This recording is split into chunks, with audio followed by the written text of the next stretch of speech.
Exciting and certainly unpredictable qualifying stages took place in Africa. Nigeria and Egypt were the first countries to punch their ticket to Russia with games to spare.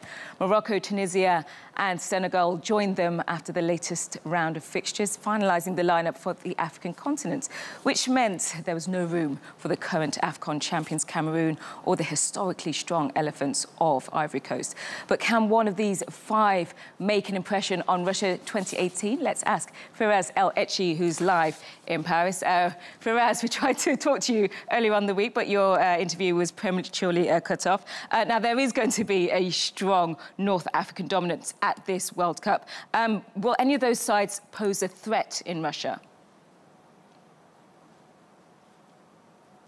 Yeah, first of all, I can't believe we're going to have a World Cup without Italy. But let's speak about Africa. The African dominance and the North African dominance is there because, according to my point of view, is there because of the players playing in Europe. I think if you look at Egypt, it's Mohamed Salah who made the difference when it comes to their qualification run. You look at Morocco, and they're the perfect example. Most of the players are from Europe. 95 of the players are playing in Europe's best. And I think they dominated and they cruised through that group. And I think it's all thanks to players used to the high level. If you look at the North African leagues, they're not that good. And when it comes to Tunisia, it's its own example. I think the Tunisians got very lucky. I think no one in that group deserved to go to the World Cup. Extremely weak group, but the Tunisians were the luckiest. And I think right now, looking at the number of the tickets, yes, North Africans are dominating the qualifications. Yes, I saw your post that no team in the Tunisian group should be at the World Cup. Why do you say that? That's a very strong statement to make. The games were extremely boring. The level was, I mean, the level of the... We didn't watch football. I mean, whenever I watch a game, and I watched all the games of that group, there's no tactics, there's no... Whatever you need to go to the World Cup, it wasn't there. I mean, watching the game between Libya and Tunisia in the closure, it's not like the Tunisians weren't playing for the card. It's like they weren't playing for the World Cup. I think the Tunisians were extremely lucky and played one good game, and that was against Guinea when they won 4-1. That was the only good game that they played. But if you look at their defensive line, if you look at the midfield, if you look at the attack, these players truly do not deserve to be in the World Cup, in the exception of one player, that's Youssef Msakni, who's extremely talented. And I think it was a one-man team, and he took Tunisia to the World Cup in a group. I think if the Tunisians were in any other group, they wouldn't qualify. You are a very harsh man, Firas. Well, what has been behind the resurgence of North African sides? Or maybe we should look at it the other way, and why aren't the West African teams performing to their normal standard?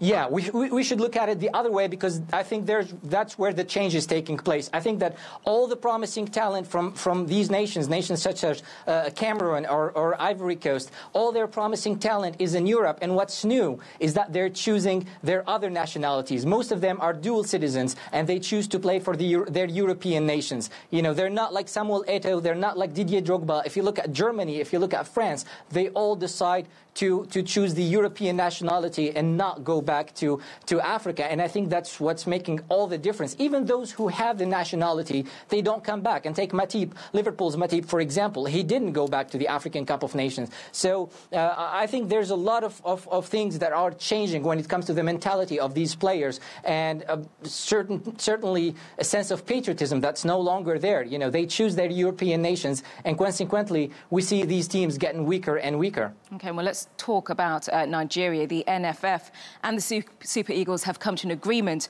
ahead of the World Cup over bonuses. Now, if you go back to the 2014 World Cup, where payment issues arose with Ghana, is this now a positive sign from federations and teams within CAF that they're sorting out the financial problems beforehand?